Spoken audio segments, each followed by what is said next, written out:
Acompáñame en oración. Te damos muchas gracias, Dios, por darnos el privilegio de poder estar disfrutando de este tiempo, Señor, que sabemos has preparado, Señor, y has permitido que podamos disfrutar. Gracias, Señor, porque entre tantas personas que sabemos en la existencia humana han sido creadas para adorar, nosotros tenemos el privilegio de entregar la adoración a quien la merece. Y gracias, Dios, por tener ese enorme privilegio. Gracias por tener tu palabra, que es la guía eficaz para alumbrar nuestro camino, Señor, para guiar nuestros pasos, para llegar a discernir las intenciones más profundas de nuestro corazón. Y, Señor, gracias porque tenemos a tu Espíritu Santo, porque nos guía a través de su poder, a través de su carácter, a la comprensión correcta de ella. Permite, Señor, que nuestro corazón esté dispuesto para aprender, que nuestro corazón esté con una disposición correcta, Señor, hacia tu nombre.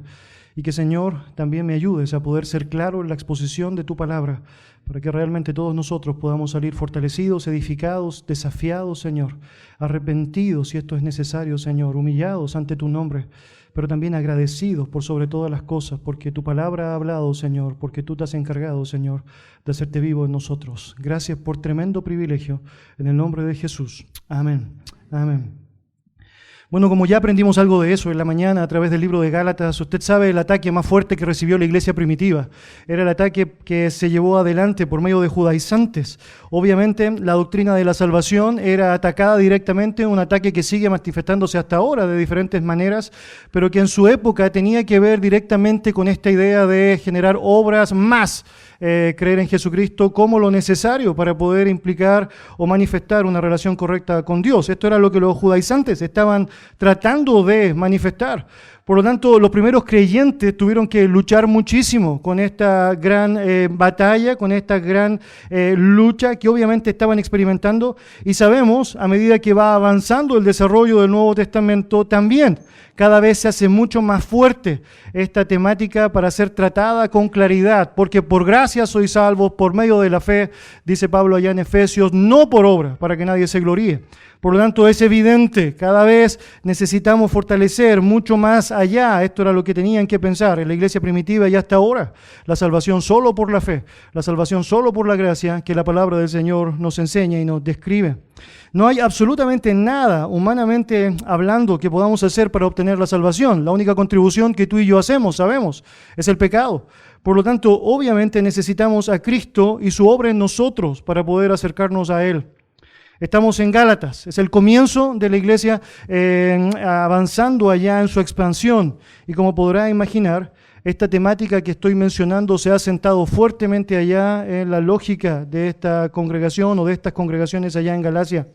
Pablo, al poco tiempo de fundar las iglesias en aquella zona, se ha dado cuenta que ya han entrado con estos pensamientos incorrectos y obviamente requiere manifestar la verdadera comprensión de la verdad a través de esta carta que envía allá a los creyentes. Obviamente, los judaizantes, para enfatizar su punto, para tratar de sostener la idea de que necesitabas algo más para poder ser salvo, ellos lo que hicieron fue negar el mensaje de Pablo, negaron la condición apostólica de Pablo, obviamente allá, y por lo mismo la epístola tiene un tono tremendamente fuerte. Pablo está a través de la defensa de su apostolado, mostrando que finalmente su deseo es defender el Evangelio de Jesucristo, manifestar con claridad aquello que había sido enseñado. Es decir, tú vas a notar con mucha claridad a través del relato cómo es explícita esta idea que el justo por la fe vivirá y no por las obras de la ley, un concepto que tú y yo debemos también manifestar con mucha claridad en nuestra vida. Desde el capítulo 1 de Gálatas, versículo 11, comienza una sección biográfica. Lo que está haciendo allá Pablo es compartir parte de lo que ha sido su testimonio. Con eso, lo que quiere dejar en claro es que tanto su conversión como lo que significa su avance y su desarrollo en el ministerio tiene que ver con la obra de Jesucristo. Entonces todo lo que hace de allí en más es tratar de sostener la obra de Cristo directa en su vida, la capacidad y la capacitación que ha sido otorgada por Cristo hacia Él, y con eso obviamente la autoridad apostólica que le ha encomendado Dios para comunicar el mensaje de la palabra del Señor. Dentro del contexto de esta sección biográfica, Pablo va a compartir una historia que debería decir es tremendamente sorprendente. Y quiero invitarle que vaya allá al capítulo 2 en particular de Gálatas, versículo 11. Lo que vamos a ver allá es el enfrentamiento de dos líderes, diría los dos líderes más conocidos e influyentes que la iglesia primitiva estuvo allá y que de no haber existido este enfrentamiento tal como lo tenemos registrado allá, mucho, humanamente hablando, habría cambiado en cuanto a la concepción de la iglesia en torno al evangelio bíblico. Entonces, Gálatas capítulo 2, versículo 11 en adelante, la palabra del Señor dice así: Pero cuando Pedro vino a Antioquía, le resistí cara a cara, porque era de condenar. Pues antes que viniesen algunos de parte de Jacobo, comía con los gentiles, pero después que vinieron se retraía y se apartaba, porque tenía miedo de los de la circuncisión. Y en su simulación participaban también los otros judíos, de tal manera que aún Bernabé fue también arrastrado por la hipocresía de ellos. Pero cuando vi que no andaba rectamente conforme a la verdad del evangelio, dije a Pedro delante de todos: Si tú, siendo judío, vives como los gentiles y no como judío, ¿por qué obligas a los gentiles a judaizar? Nosotros, judíos de nacimiento y no pecadores de entre los gentiles, sabiendo que el hombre no es justificado por las obras de la ley, sino por la fe de Jesucristo, nosotros también hemos creído en Jesucristo para ser justificados por la fe de Cristo y no por las obras de la ley, por cuanto por las obras de la ley nadie será justificado. Y si buscando ser justificados en Cristo también nosotros somos hallados pecadores, ¿es por eso Cristo ministro de pecado? En ninguna manera. Porque si las cosas que destruí, las mismas vuelvo a edificar, transgresor me hago. Porque yo por la ley soy muerto para la ley, a fin de vivir para Dios. Con Cristo estoy juntamente crucificado, y ya no vivo yo, mas vive Cristo en mí. Lo que ahora vivo en la carne, lo vivo en la fe del Hijo de Dios, el cual me amó y se entregó a sí mismo por mí. No desecho las gracias de Dios, pues si por la ley fuese la justicia, entonces por demás murió Cristo. Damos gracias al Señor por su bendita palabra. Lo que vamos a ver hoy en particular es la sección de los versículos 11 al 14. El tema del sermón que vamos a tratar es el peligro de la hipocresía. Y a priori lo que debería decir para comenzar este tiempo allá es que la caída de Pedro es una demostración del peligro de la caída que tú y yo también podemos tener en nuestra vida. Y así como la advertencia dada en la palabra del Señor para con Él, bien hacemos nosotros también de considerar aquello que nos hace más sensibles a la palabra y obviamente a una acción correcta para la gloria de nuestro Dios.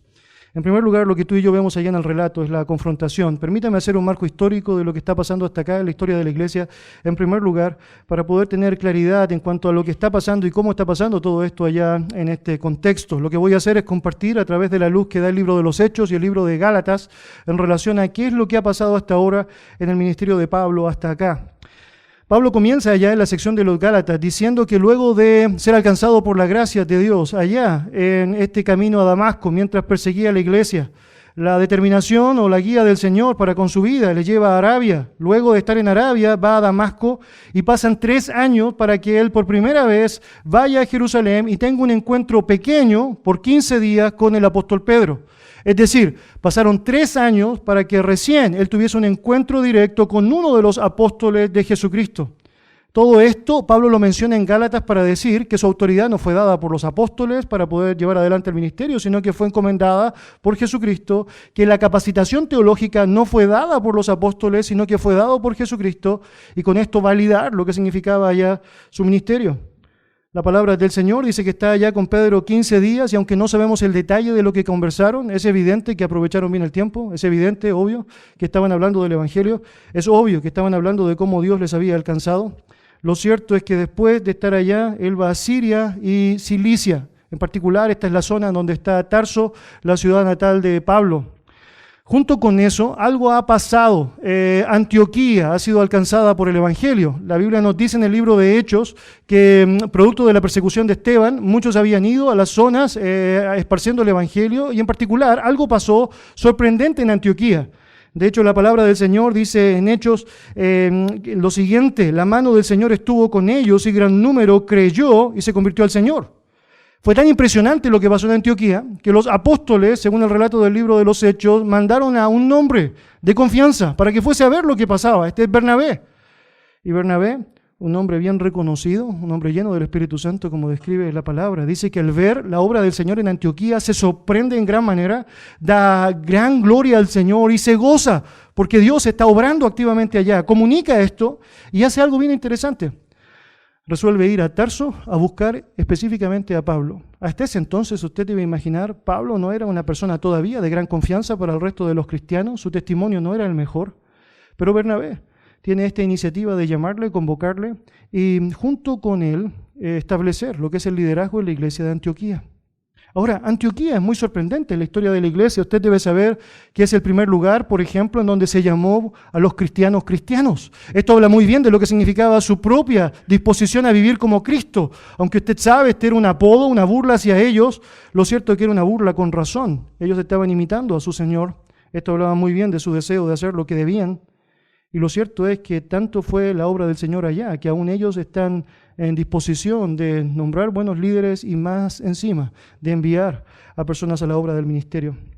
Bueno, la Biblia nos dice, según el relato de Gálatas otra vez, que 14 años pasan allá en la iglesia de Antioquía, Bernabé con Pablo, hasta que él tiene un siguiente viaje hacia Jerusalén. Según mi interpretación, esta es la ofrenda de apoyo que hacen de las iglesias a Jerusalén por la hambruna que se estaba experimentando. Es allí en donde el resto de los apóstoles reconocen a Pablo y a Bernabé para que puedan comunicar el evangelio a los gentiles, vueltos ellos a Antioquía. Ellos tienen su primer viaje misionero. Muy interesante, hermanos, pensar en esto de cifras, 3 años más 14 años. Muchas veces usted y yo pensamos que el ministerio es algo que debemos hacer de inmediato. Yo creo que el testimonio de Pablo es un buen principio de lo importante de la preparación, de lo importante de tomar el tiempo necesario para llevar adelante la obra de la manera que el Señor lo espera. Lo cierto es que lleva este viaje misionero. Si usted conoce algo de la historia en Hechos, sabe que primero pasan por la isla allá de Chipre y luego van a la zona de Galacia. Fundan las iglesias en Galacia, establecen liderazgos allá y luego Pablo vuelve a su iglesia allá en Antioquía para informar lo que ha pasado allá. No pasa mucho tiempo cuando se entera todo lo que está pasando en Galacia. Los judaizantes han entrado fuertemente, están obviamente inmiscuyéndose con un mensaje distinto, un evangelio distinto que obviamente no tiene valor ante los ojos de Dios y con eso está afectando al resto de los creyentes. Y luego, acto seguido, el apóstol Pedro visita la iglesia de Antioquía. Ahora, estas cosas allá en conjunto, tanto la visita de Pedro como lo que significó el entendimiento de lo que estaba pasando en Galacia para Pablo, hizo que él actuara de una manera bastante vehemente, bastante fuerte. Obviamente hay una razón para que él actúe de la manera que actúa según el relato bíblico. Ahora lee otra vez conmigo el versículo 11 allá en Gálatas. El texto dice, pero cuando Pedro vino a Antioquía, le resistí cara a cara porque era de condenar. Ahora, Pablo describe en el texto que tiene allá una confrontación con él que es cara a cara. No sé si usted podría imaginar esa escena, me parece algo bastante rudo, ¿no? Pensar allá los dos máximos líderes de la iglesia primitiva enfrentándose cara a cara en donde Pablo está recriminando, directamente recriminando lo que Pedro está haciendo. Obviamente en el texto griego la traducción de la palabra allá resistir es bien fuerte, la idea es prohibir, impedir, literalmente Pablo está censurando a Pedro, tú no debes decir esto, tú no debes hacer esto, no es correcto lo que estás llevando adelante y la razón es porque según el texto bíblico lo que hacía era de condenar. Hay 2 elementos muy interesantes allá que usted y yo tampoco debemos eludir. Por un lado, obviamente el pecado debe ser confrontado, eso es evidente, es un principio obvio en el relato. No debes dejar pasar actitudes que obviamente deshonran la santidad de Dios. Pero también es evidente también que con esto Pablo está demostrando que él tiene autoridad divina. Recuerde, allá los judaizantes estaban diciendo en Galacia que Pablo no tenía autoridad apostólica. Jamás ellos pensarían que Pablo, aquel que despreciaban, podía colocarse frente a Pedro y decirle, ¡Ey, te equivocaste! Obviamente con eso, y al ver la reacción de Pedro, que obviamente es una reacción en silencio, ahora su audiencia también estaba comprobando, hay una autoridad que no proviene del hombre en Pablo, hay una autoridad divina, y Pedro está aceptando de una manera bien concreta esa autoridad.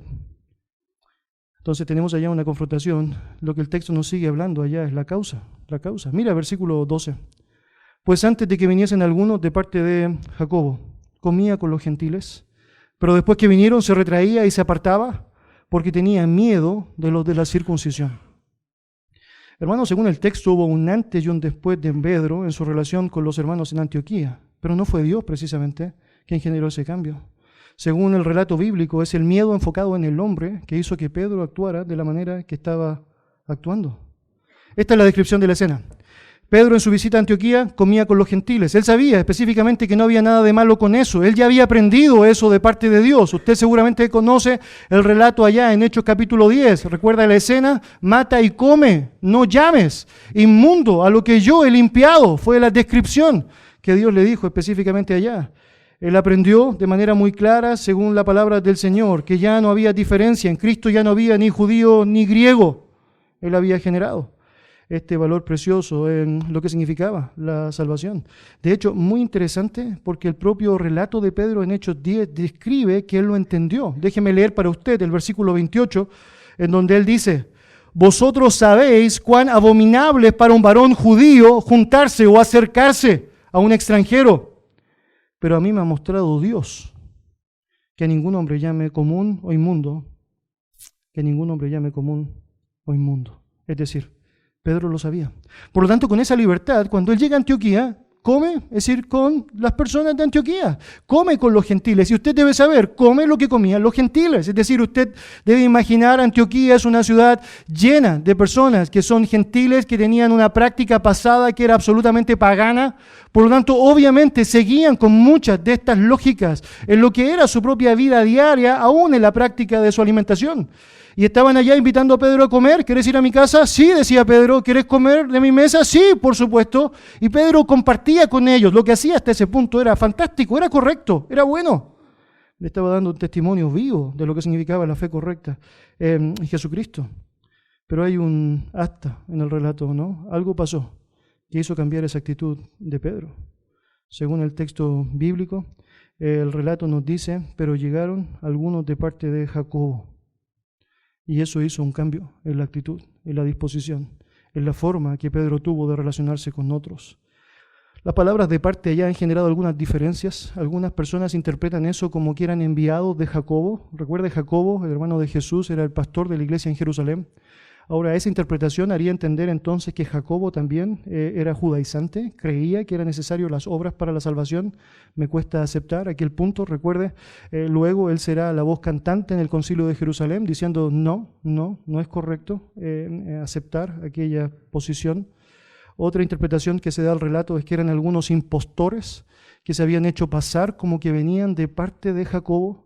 Entonces estaban engañando a los demás diciendo: Jacobo nos envió y por eso estamos proclamando este mensaje. Pero no hay evidencia en el relato de este trato impostor en este contexto de parte de ellos.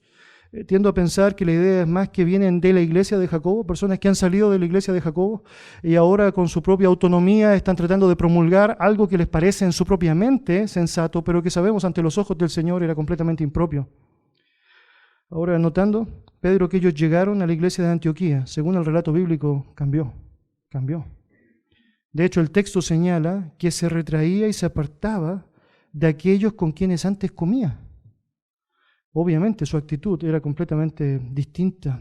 La palabra retraía también es muy interesante. Es una palabra que tiene un contexto militar. El contexto militar usaba esta palabra para hablar de una salida estratégica. Es decir, viene el ataque fuerte, entonces lo que necesito hacer es solapadamente tratar de escapar de acá para que no me llegue ninguna munición, bomba o ataque. Esta es la forma, por inspiración divina, que Pablo ocupa para describir esta escena. Con algo de astucia, Pedro trata de que no se den cuenta los gentiles de Antioquía de que él ahora les está evadiendo. Ahora, lo cierto es que no le resultó, porque Pablo se dio cuenta de eso, otros se han dado cuenta de eso. Esa es la razón de la confrontación. Pero él estaba actuando de esa manera, astutamente, sabiendo lo que hacía. Trataba de tomar distancia, de alejarse.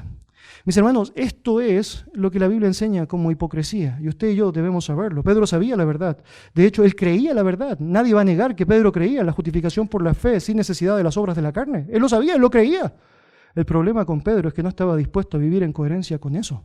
Este es el punto, queridos. Un conocimiento sin una disposición de vivir ese conocimiento es hipocresía. Y tú y yo estamos expuestos a la misma situación que él está expuesto allá, francamente, porque no está dispuesto a vivir aquello que él está dispuesto a predicar, aquello que él está dispuesto a profesar. Y esto obviamente es un problema tremendamente serio, tremendamente serio. No hay razón bíblica que ampare el hecho de tomar favoritismos por unos y por otros allá al rechazo, asumiendo que hay creyentes de primera o segunda categoría. Ya Santiago bien va a hablar de eso allá en su epístola.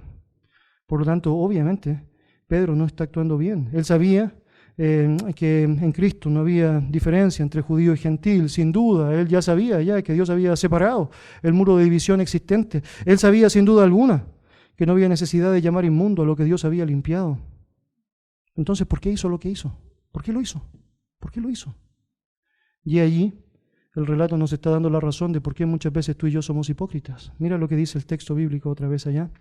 El relato dice, porque tenía, ¿qué cosa? Versículo 11.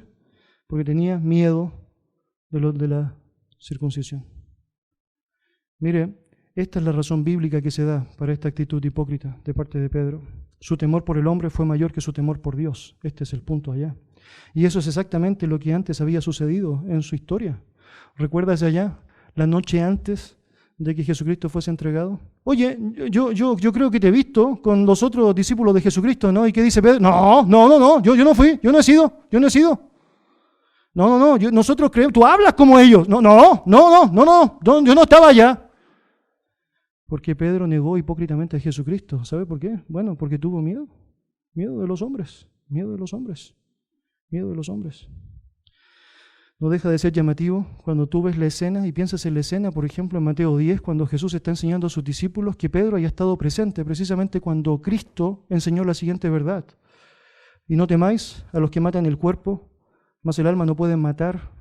Temed más bien a aquel que puede destruir el alma y el cuerpo en el infierno.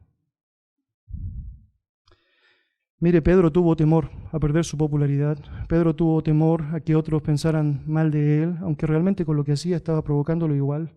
Pedro está engañado allá, pensando que hay algo importante en la opinión de los otros, descuidando la importancia de la opinión que Dios tiene de él.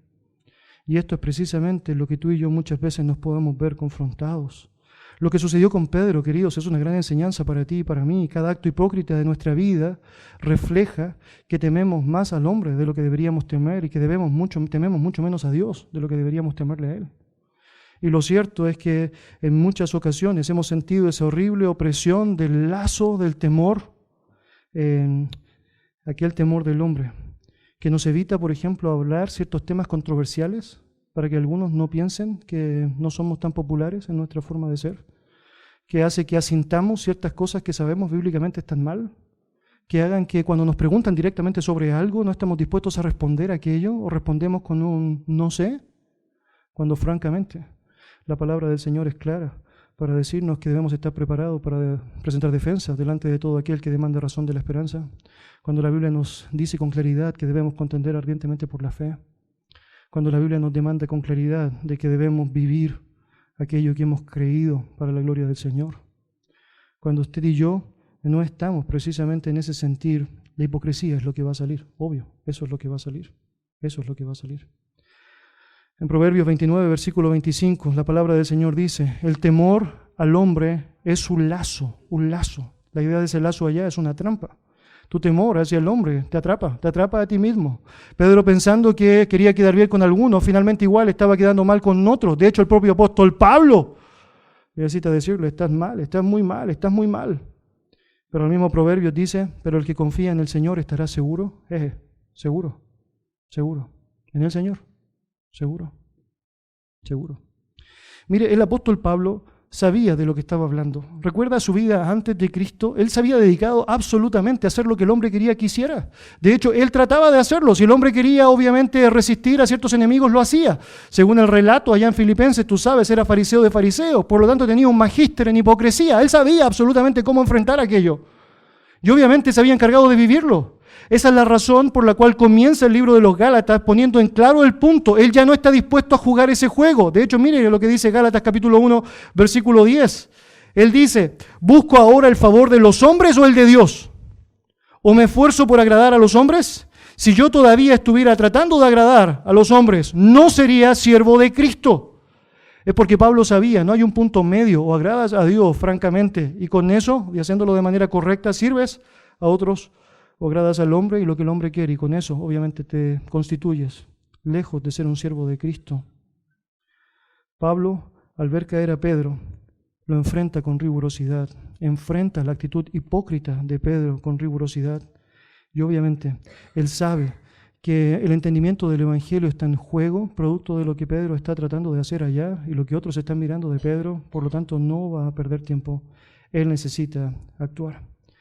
Una razón por la cual Pablo debía actuar de esa manera es porque sabía, en nuestro tercer punto allá y final, es que hay consecuencias de nuestros actos hipócritas.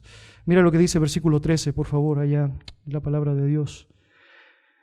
Capítulo 2, versículo 13 de Gálatas. Y en su simulación participaban también los otros judíos, de tal manera que aún Bernabé fue también arrastrado por la hipocresía de ellos. Alguien dijo, no sé quién fue, pero sé que lo escuché por ahí, pero no es mío. Los pecados de los maestros son los maestros de los pecados. ¿Me hizo sentido? ¿En un sentido? Es porque de manera concreta usted debe saber, cuando pecamos obviamente todos ofendemos a Dios, pero cuando un maestro está pecando, obviamente hay muchos que están mirando lo que ese maestro hace y muchas veces lo toman como modelo. Esa es la razón por la cual Santiago está diciendo, no os hagáis maestros muchos de vosotros porque recibiréis mayor condenación. Hay un peso de responsabilidad tremenda en aquella persona que teniendo una autoridad ante Dios está ligeramente tomando allá lo que significa la santidad de su propio Dios. Por lo tanto, obviamente hay consecuencias, y esta consecuencia en la práctica era que la actitud de Pedro estaba arrastrando a otros. De hecho, dice el relato bíblico, y en su simulación, nota esa palabra, es como una actuación, ¿no? Él sabe, Pedro sabe lo que es verdad, está actuando. Participaban también los otros judíos, wow, otros judíos participaban allá. Pero no solo eso, dice que también el propio Bernabé participaba. Ahora, es bien interesante, él solo podría haber dicho a los otros judíos y listo, ya está Bernabé. Pero no dice solamente eso, lo quiere mencionar aparte. Hay una razón por la cual el texto bíblico está separando a Bernabé del resto, porque es mencionado por nombre. Bueno, hay varias razones para eso. Obviamente las personas en Galacia conocían a Bernabé. Bernabé había ido con Pablo en lo que era su primer viaje misionero, había fundado iglesias allá. Pero hay algo allá que usted y yo debemos aprender también de esta mención. Mire, no es casual que Dios haya permitido que su nombre aparezca. Todo lo que conocemos hasta este punto de la historia de Bernabé es que era un tipo excepcional. Hijo de consolación es su nombre. De hecho, eso es lo que ves en todas las prácticas de su vida. Tú lo ves, por ejemplo, vender sus propiedades para entregárselo a los primeros pobres en la iglesia en Jerusalén. Tú ves que él es el emisario usado por los apóstoles no solo una vez para ir a diferentes lugares a ver lo que estaba sucediendo. Tú ves que es el único que se atreve a relacionarse con Pablo cuando otros no se atrevían todavía. Y no solamente eso, sino que lo invita a ser parte de lo que es su ministerio allá en Antioquía en primer lugar. Obviamente hay mucho de Pablo que se debe a cómo Dios usó a Bernabé en su propia vida. De hecho, la descripción de hechos de Bernabé es que es un hombre lleno del Espíritu Santo y de sabiduría. Un hombre que todo lo que ves hasta este punto es alguien con tremenda ternura. De hecho, tú sabes, más adelante hay una confrontación no pequeña antes de empezar el segundo viaje misionero, porque Bernabé quería llevar a Juan Marcos y Pablo dijo, no, este ya nos falló una vez, nos va a fallar de nuevo, ¿no? Pero cuando sigue la historia de Juan Marcos te das cuenta que él cambió absolutamente. De hecho, Pablo al final de su ministerio dice, ¿me es útil para el ministerio? Yo creo, sin duda, Bernabé tuvo mucho que ver. No puedes quedar como que nada ha pasado cuando sabes que has sido tremendamente pecador y alguien te da una oportunidad, alguien tiene misericordia. Pero este hombre allá, Bernabé, cae en la misma hipocresía de Pedro. ¿Por qué? ¿Por qué Dios permite que su nombre aparezca descrito acá? Y bueno, déjeme decirle por qué pienso que aparece su nombre allá. Es porque la hipocresía no discrimina. Esa es la verdad.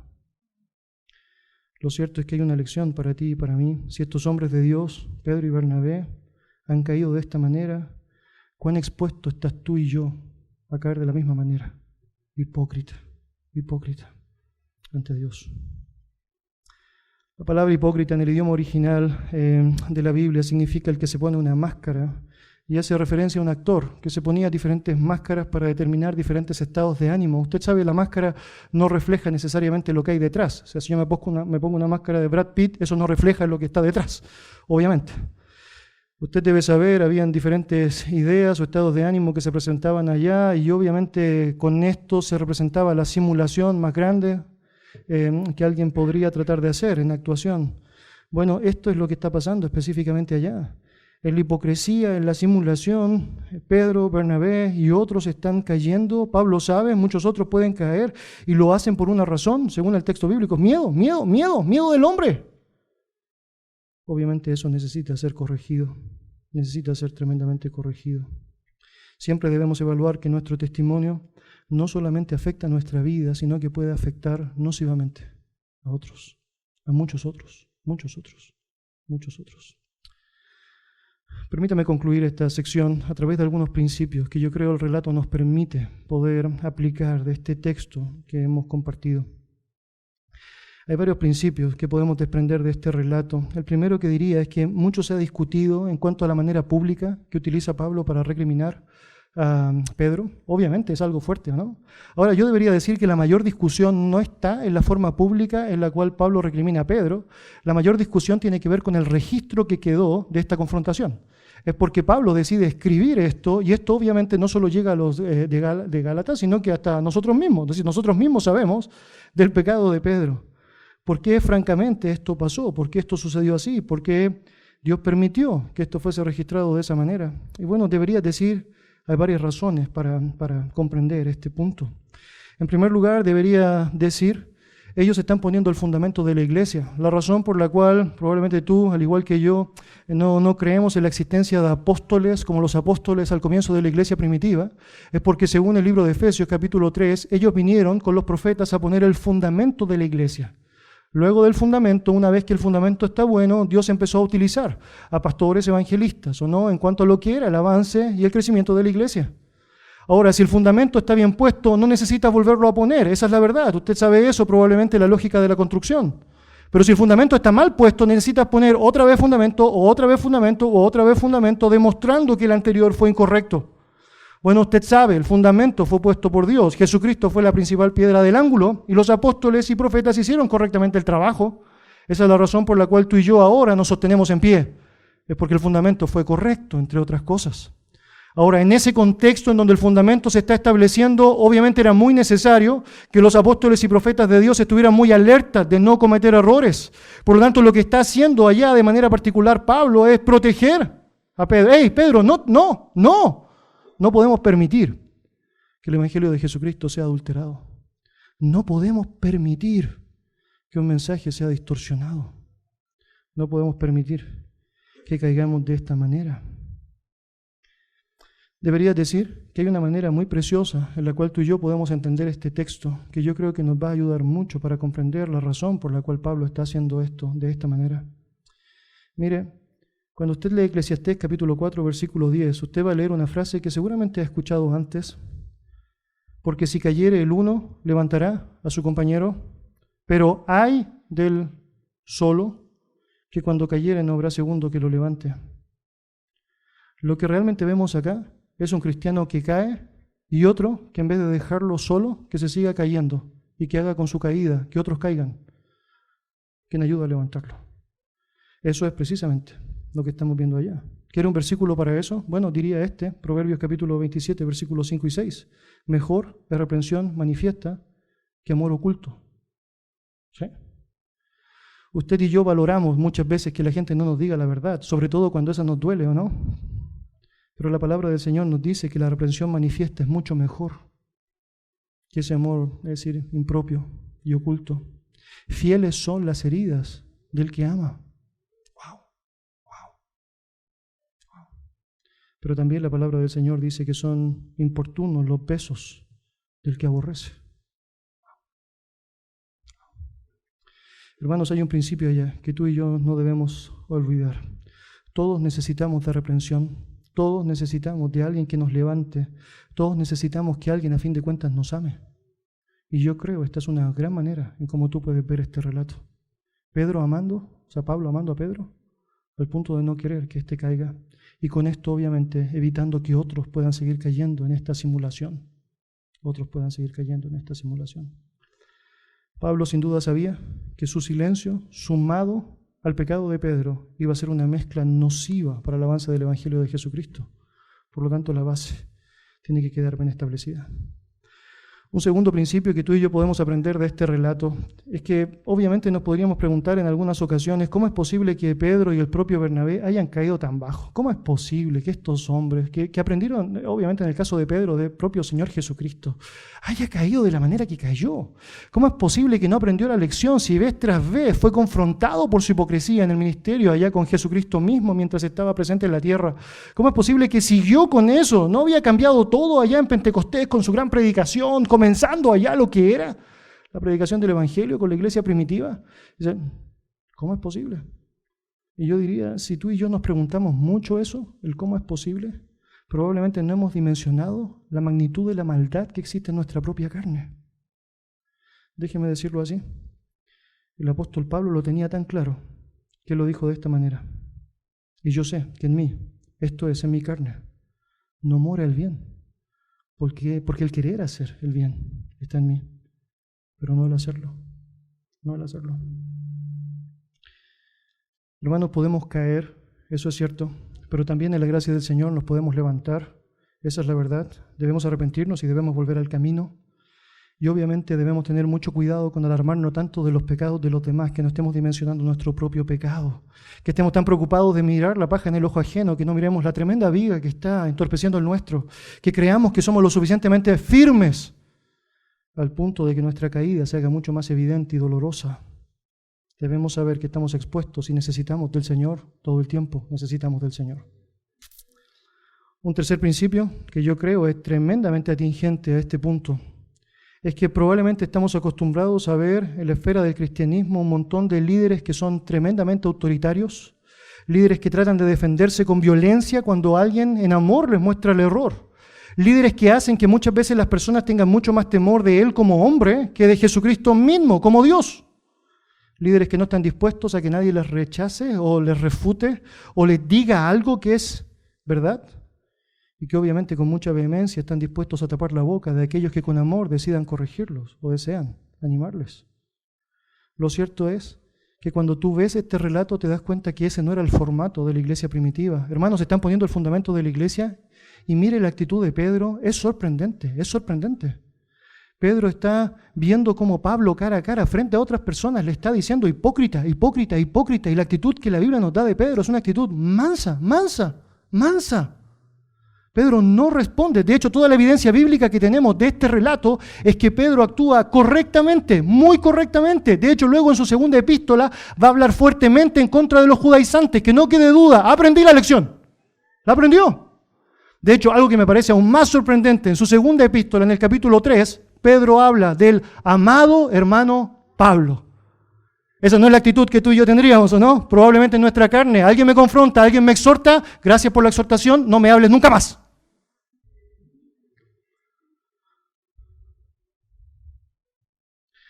Hermanos, las conversaciones entre los líderes de la iglesia primitiva eran francas y directas. Y había libertad para poner las cosas en claro. La verdad escritural era la autoridad. Si lo que tú dices es lo que la Biblia dice, bueno, acepto. Si lo que yo digo es lo que la Biblia dice, bueno, acepta. Nos equivocamos, sí, somos humanos, vamos a equivocarnos, somos pecadores, miserables de mí, ¿quién me librará de este cuerpo de muerte? Pero quiero corregirlo. Y gracias por ayudarme a corregirlo. Amado hermano Pablo. Hermanos, tengamos cuidado con aquellos que no se guían por esa regla, pues de hecho un signo clásico de una organización que se ha convertido en una secta es cuando la práctica de los líderes se considera con mayor autoridad que la práctica bíblica, que cuando la voz de los líderes se escucha más que la de la palabra del Señor, que cuando el temor de la gente está más volcado hacia los líderes que hacia la palabra y hacia el Dios de la palabra. Por último, permítame decir esto. Posiblemente nosotros no sepamos mucho acerca del judaísmo, pero probablemente tenemos bastante experiencia en cuanto al temor hacia los hombres. Seguramente en más de alguna ocasión tú y yo hemos callado cuando deberíamos hablar. Hemos guardado nuestros actos cuando deberíamos haber procedido con actitudes correctas. En muchas circunstancias probablemente tú y yo hemos tenido más temor de los hombres que el temor de aquel que puede destruir nuestra alma y nuestro cuerpo en el infierno, tal como dice su palabra. Hermanos, muchas veces por obtener algo de honra humana o popularidad humana hemos caído en el error de guardar un silencio nocivo, terrible, terrible. Sigue siendo el temor la raíz de muchos problemas en la vida cristiana. Demasiadas pocas veces se tratan asuntos meticulosamente como deberían. Muy pocos cristianos están dispuestos a decir la verdad, asumiendo el costo de lo que esto implica. Y yo debería decir, una gran lección que la palabra del Señor nos enseña a través de todo este relato, es que debemos temer a Dios más que cualquier otra cosa. El temor a Jehová es el principio de la sabiduría. El temor de Jehová es aborrecer el mal. El temor de Jehová, obviamente, genera en nosotros consistencia correcta. En el temor a Jehová, usted y yo podemos vivir confiadamente, sabiendo que en la voluntad del Señor viviremos con certeza, con esperanza, con libertad. Vamos a orar. Gracias, Señor, por darnos el privilegio de poder estudiar esta porción de tu palabra. Dios, gracias por ser tan bueno con nosotros, Señor. Gracias, Padre, por revelarnos, Señor, aquello que necesitamos saber. Gracias, Señor, por este testimonio, Señor, vivo, de acciones concretas que deben ser entendidas por nosotros en el marco correcto. Gracias, Señor, porque Pablo tuvo una lucidez correcta, Señor, al darse cuenta que no era tolerable que se aceptaran prácticas hipócritas dentro del marco del cristianismo. Obviamente, Señor, no es tolerable para tu propia santidad que la hipocresía sea tolerada, Señor. En primer lugar, en nuestra propia vida y obviamente también en la vida de aquellos que amamos, Señor, y que no queremos que sigan cayendo por el error de no vivir conforme a la verdad que ellos mismos profesan.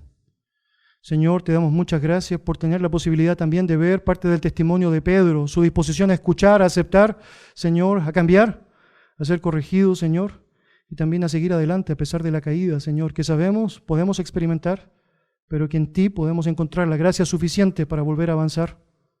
Señor, gracias por este tremendo privilegio de poder aprender esto juntos, Padre, porque de alguna u otra manera nos comprometes a poder velar por la santidad que conviene a tu casa.